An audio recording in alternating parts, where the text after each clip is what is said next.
Chucky did a brilliant job of bringing us a new story while also backtracking and giving us more history on this legendary killer. They did a really great job of balancing the humor and the horror and just paying really close attention to those Easter eggs and references. Heidi fucking ho. Ah, ah, ah.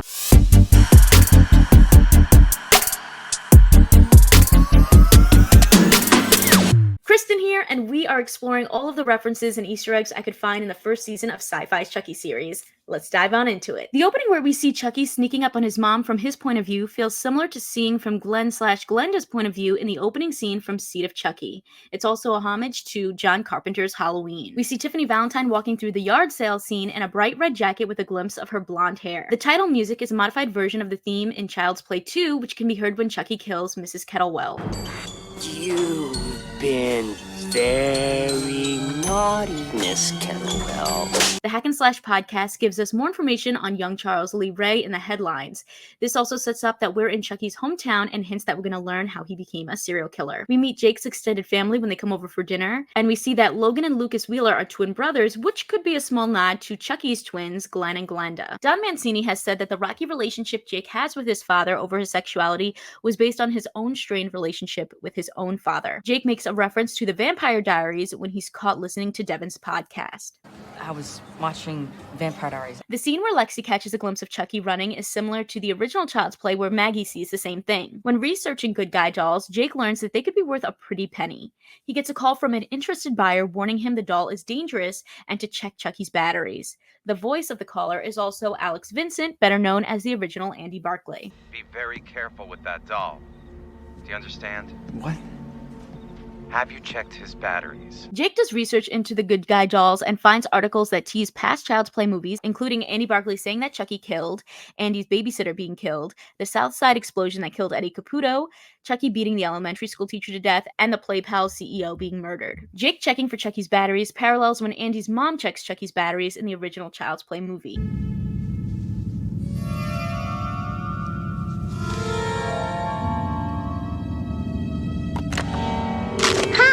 Chucky, wanna play? Once Jake realizes Chucky doesn't have batteries, he goes outside to throw Chucky in the trash, just like we see them do in Child's Play 2 when Kyle throws him out, and in Curse of Chucky when Sarah Pierce thinks Chucky's too ugly to keep around. During the talent show, we hear director Don Mancini's voice calling Jake a loser when Lexi spotlights him. Loser.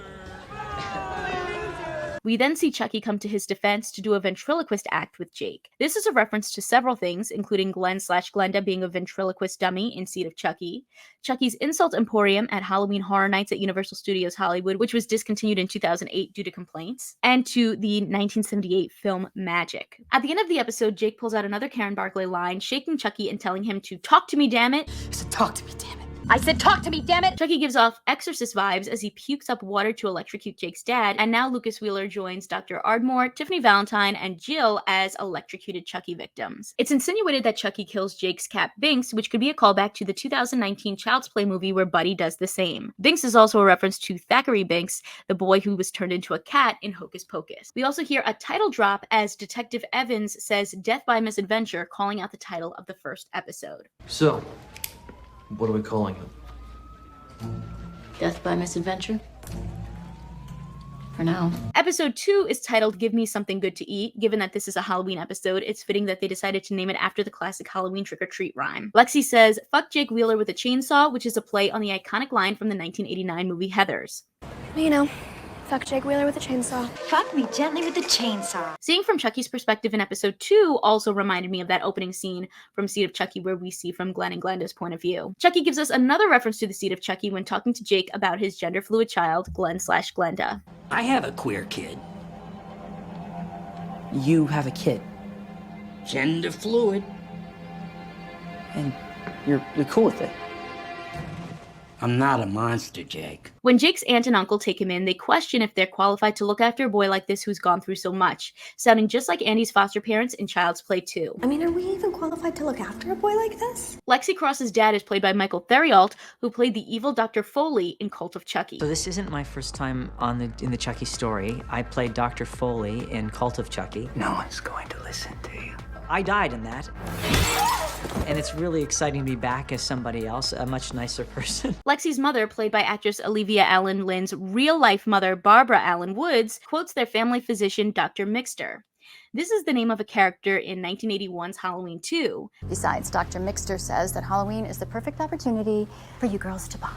A second tribute to Halloween 2 could be the razor blade moment with Chucky and the neighbor. Director Don Mancini makes another cameo as the Uber driver taking Junior to the Halloween party. Chucky says Caroline's mom is working her way up his kill list, which calls back to the seed of Chucky, where he says that he killed Tiffany's mom. Chucky dressed as Hello Kitty for Halloween is a deep-cut pop culture reference to the Universal Studios Japan merchandise. The final shot of episode 2 delivers the iconic image of a character's reflection in a knife, which always foreshadows violence in the Chucky movies. This is also a reference to filmmaker Brian De Palma. Episode 3 is called I Like to Be Hugged, which right off the bat is a nod to one of the Good Guy doll's famous catchphrases. He likes to be hugged. When Jake is stabbing one of his art pieces in frustration, Chucky says it's called completion anxiety, which is a reference to when Nica ragged on Chucky for never actually killing Andy in Curse of Chucky. It's called completion anxiety. So you never actually killed Andy Barclay, did you? What? No, it's called completion anxiety. It's very common in males. After Jake gifts Chucky to Caroline, we see the duo watching TV. They talk about Caroline's favorite show, Westworld, which is an interesting pop culture nod about beings that become sentient, like Chucky. And she also says that Chucky wants to watch the news, which is a callback to the original Child's Play when Andy told his babysitter that Chucky wanted to watch the 9 o'clock news. I thought you were watching Westworld. Chucky says life's too short. He wants to watch the news. Aunt Maggie, Chucky wants to watch the 9 o'clock news. Lexi sings Don't Fear the Reaper by Blue Oyster Cult as an eerie lullaby for Caroline. The song has been included in many horror film soundtracks, including Halloween, both the 1978 and 2007 remake. We see Caroline get tucked in with Chucky, which parallels Andy getting tucked in with Chucky in Child's Play. When Caroline warns Lexi that Chucky's going to kill her, Lexi asks how she could say such a thing. Caroline replies, I didn't say it, Chucky did, which is a line Andy said in the original Child's Play. He said he's going to kill you. Caroline, why would you say that?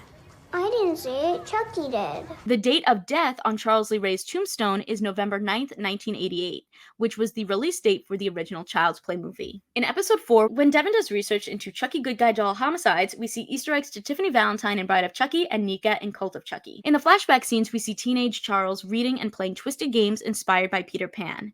This could be a subtle metaphor for why he wanted to remain a doll and why he often embraces child prodigies. We also see the early friendship between Charles and Eddie Caputo, and Eddie Caputo was his partner in crime in the original Child's Play film. In this scene, we also see Charles tell Eddie that he has guts, which is what the mysterious killer told him after he killed his mother. You got guts, kid.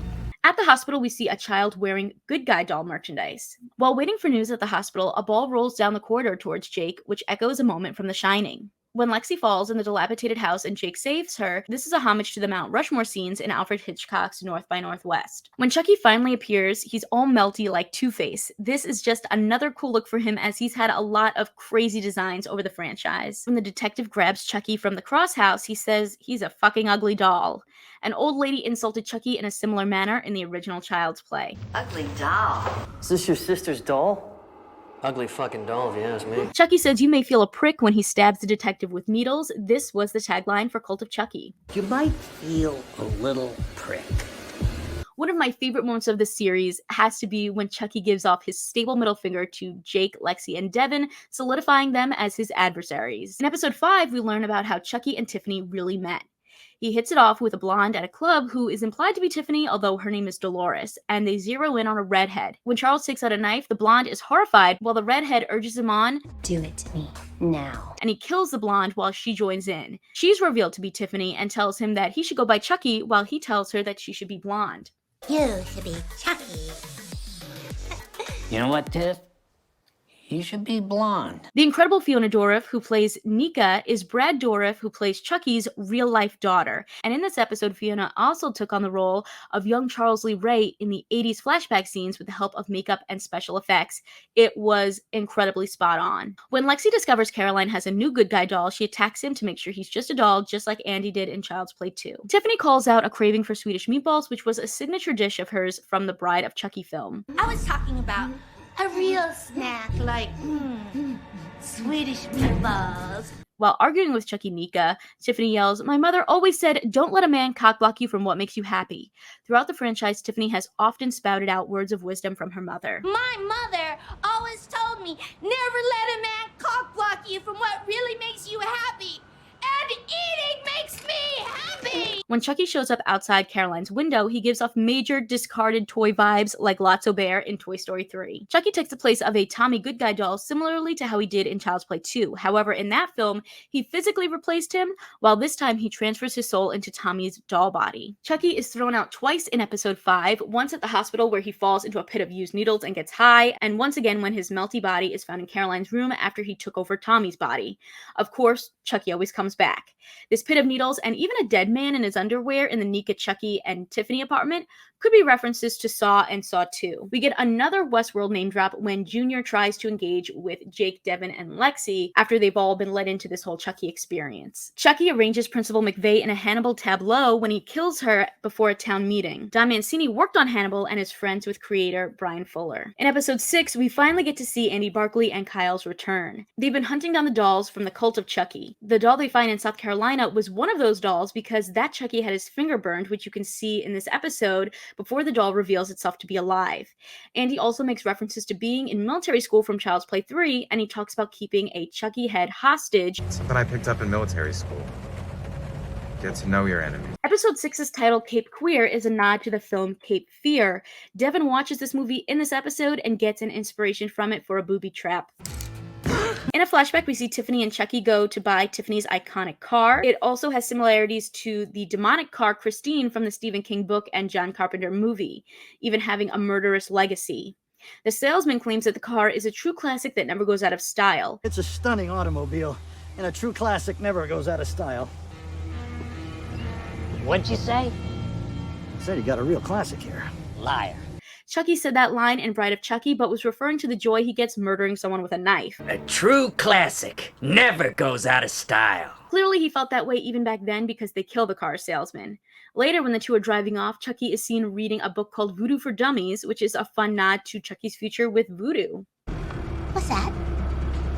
It's a hobby. Aunt Bree's death falling from a window and landing on a car is reminiscent of Maggie's death in the first Child's Play film.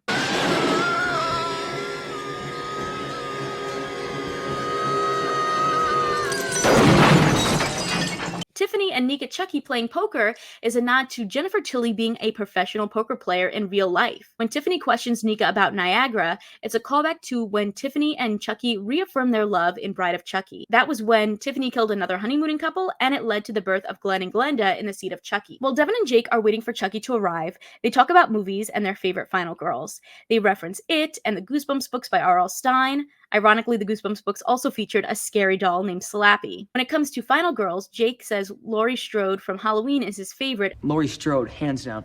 Jamie Lee's gonna win the Saturn this year. Dude, she's gonna win an Oscar. She's magnificent. She's fabulous. Towards the end of the episode, during his fight with our trio, Chucky says that he's getting too old for this shit, which could be a reference to the phrase from Lethal Weapon said by Roger Murdoch, played by Danny Glover.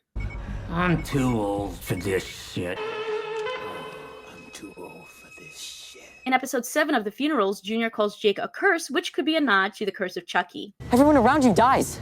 My mom, Devin's mom, even your own parents. You're a fucking curse. Every episode has unique opening credits that reflect the episode, but one of my favorites was episode 7, which had gravestones that showed the names of characters Chucky's killed, both in the series and in the movies. We see Sarah Pierce, Grace Poole, Eddie Caputo, Bree Wheeler, Kimberly Evans, even Redman. In flashbacks, we see Chucky and Tiffany moving into a Chicago apartment. The original Child's Play movie was set in Chicago. We also see the apartment number is 237, which is a reference to Stanley Kubrick's The Shining, where room 237 was infamous at the Overlook Hotel. Tiffany shows up at the Wheeler house with Swedish meatballs, another reference to her famous dish.